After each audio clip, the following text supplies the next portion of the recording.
Wala rin ba sana mong problema, Sisi, dahil ang tindahan mo ay legal? Siyempre, kailangan mong mag-renew ng permit. At dahil sa dami ng naririnig mong tumaas na nga, confirm na nga, sobrang laki ng ating bayarin sa City Hall.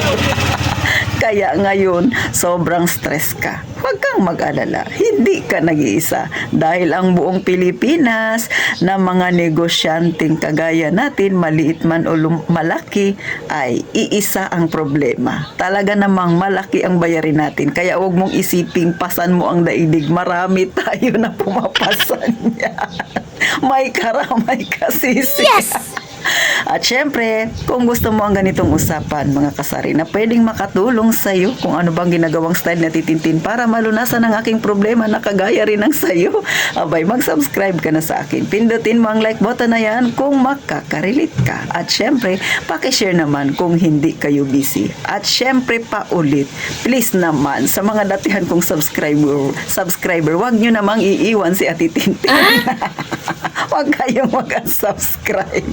At eto na, umpisahan na natin ang mainit-init nating chismisan. So gaya ng nasabi ko, Sisi, huwag kang masyadong ma-stress, huwag kang magmukmok, huwag kang magpainit-init ang ulo mo dyan, huwag kang maglungkot-lungkutan dyan kahit ano ang gawin mo, mga kasari. Hindi madadagdagan ang pera mo kung magparsad-sad ka dyan, mga kasari. Ang gawin natin, harapin ang problema, gumawa ng paraan, at syempre mag-isip kung ano ba ang magandang plano para kahit papano makaumpisa ka ng pag-iipon para mabawasan ang ating bayarin. May pangbayad tayo, mga kasari. Pero syempre, i-share ko rin sa inyo yung aking ginawa, mga kasari. Pero ito hindi ko naman sinabi na gayahin nyo si Titintin. Depende yan sa inyo. Ito, i-share ko lang sa inyo yung aking ginagawa. Dahil kagaya ninyo, ay nandyan din ako sa ganyang sitwasyon. Kaya lang, tapos na kasi ako mag-renew. So, nabawasan na yung aking problema. Pero, meron pa akong kinakaharap. Dahil yung aking pag-ibig ay kailangan ko siyang bayaran para makakuha ako ng certificate, mga kasari. At syempre, may kulang pa ako sa SSS na 7 month. Di ba, mga kasari? So, ano ang ginagawa ni Ate Tintin para kahit paano mabawasan yung aking bayarin? Syempre, una, mga kasari, inisip ko yung aking hipag ay nangungutang sa akin dito sa tindahan. So, sa loob ng isang buwan, 2 beses siya nagbabayad. So, every 15 days at saka 30, mga kasari. So, balak ko, target ko kasi na makaipon ako ng 4,800. Kasi yung pag-ibig, mga kasari, ay 400 kada buwan. So, sa loob ng isang taon ay may 4,800 siya. So, balak ko, ang isang buwan at kalahati ay kailangan kong pagtiisan, higpitan ng aking sinturon sa pagtitipid.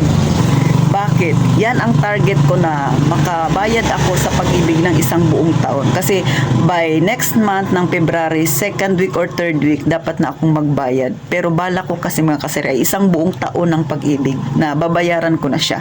So, hindi ko muna iniisip yung iba pang bayarin. Nakapokus ako muna dun sa isa na medyo malaki. Yun kasi yung medyo malaki ngayon sa akin, mga kasari. Kasi yung aking SSS ay okay pa naman siya kasi hanggang 5 months yung aking binayaran. So, may panahon pa ako para makapag-ipon. So, dito muna ako sa pag-ibig. So, ang ginawa ko, yun ang naisip ko. So, si hipag ko ay nangungutang sa akin every 15 days and 30. Sa isang utang niya ay hindi bumababa ng 1,000. So, sa isang buwan, magbabayad siya sa akin, meaning ng 2,000. So, sa 4,800 na yon, bawasan ko ng 2,000. Abay, mayroon na lang akong 2,800. Siyempre, dahil sa February, may isa pa siyang ibabayad sa akin, plus minus 1,000. So, 1,800 na lang, mga kasari. So, yan ang aking target. So, doon ako matinding magtipid. Next, na kung saan pa ako kukuha ng aking pambabayad, doon sa aking ulam. Dahil sa totoo lang, yung pagkain natin, yan yung pinakamalaking gastusin. So, si Ate Tintin, sabihin na natin sa loob na 1 linggo, gumagastos ako sa ulam lang ng 700. So, balak ko magbawas ng 100. So, sa isang buwan, may 4 na linggo. So, may 400 akong matitipid. Di ba, mga kasari? So, 1/4 na lang ang kulang ko, di ba? Syempre, dahil sa Ate Tintin, ang aking pinamimili sa aking tindahan ay panay buo yung mga barya. Hindi ko siya binibili, mga kasari. Iniimbak ko lang siya sa isang lagayan. So, sa isang linggo, nakakapagpabuo ako minsan ng barya ng 1,000, minsan 500. So, naisip ko, tapos na yung problema ko sa pag-ibig. Kailangan ko lang tuparin yung aking step by step na plano, mga kasari. So doon ako nakapokus. So 1.5 buwan ang pagtitipid ko muna, mga kasari. Then syempre, kailangan kong ituloy-tuloy din siya hanggang sa 1 taon. Pero hindi na kasing tindi nung 1.5 na target ko. Kasi nga medyo malaki yung pag-ibig. Pero yun yung nasa isip ko, mga kasari. Ayaw kong i-stress masyado yung sarili ko. Ang iniisip ko yung paraan na gagawin ko. At syempre, tulungan mo rin yung sarili mo na maging positibo. Walang tutulong sa'yo. Hindi ka tutulungan ng kapitbahay mo. Lalo na yung mga pinautang mo na hindi nagbayad. Sisi, char lang. Pinapangiti ko lang kayo. Pero yan ang totoo, mga kasari. Marami tayong pwedeng pagkunan pa.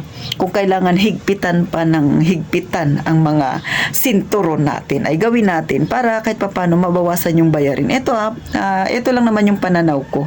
So, sa loob ng 1.5 buwan, doon ako maghihigpit ng todo-todo para maging okay si pag-ibig ko, mga kasari. At syempre, medyo chill-chill na lang si Titintin pag natapos yan. Kasi ang magiging problema ko na lang ay si SSS ko, mga kasari. Pero meron na ako diyang ipon. Diba? Kasi nga yung mga nakaraan na pang-renew ko, may natira pa siya, pero yun ang hawak-hawak ko. So, doon ako magdadagdag. So, meaning, medyo malapit ng graduate si Ate Tintin sa aking problema na yan ukol sa permit na yan, mga kasari. Sinishare ko ito sa inyo para mabigyan ng inspirasyon yung iba. Yung iba naman para magkaroon ng idea sa kung saan ba sila kukuha ng kanilang ipang dadagdag.